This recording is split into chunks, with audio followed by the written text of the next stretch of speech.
C'était sans doute la décision la plus débile et la plus bureaucratique qui m'ait été imposée, et celle-là, je n'ai pas pu la contourner.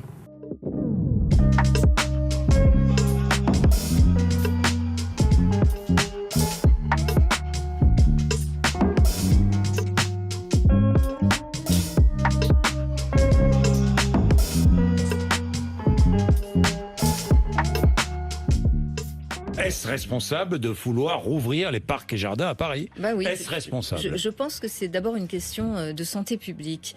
Et puis, il y a eu cette doctrine, cette fameuse doctrine qu'on m'a opposée en me disant « non, parce que c'est la situation, c'est comme ça qu'on distingue une zone rouge d'une zone pas rouge ». J'ai dit, mais peut-être, mais en tous les cas, dans une zone rouge où les gens ont peut-être encore un jardin ou des espaces pour sortir, ça n'a pas la même dimension. Donc, adaptons la doctrine qui, pour le coup, n'est pas du tout adaptée au territoire.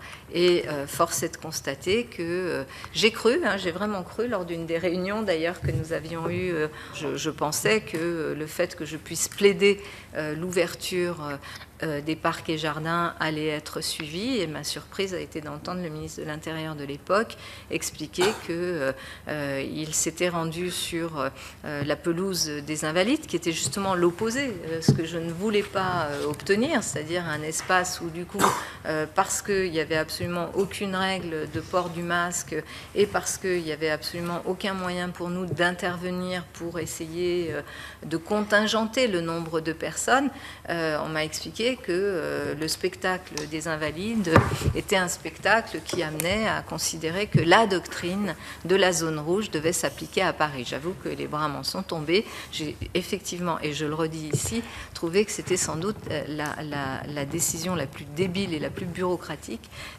qui m'ait été imposée, et celle-là, je n'ai pas pu la contourner. Je n'ai pas pu la contourner.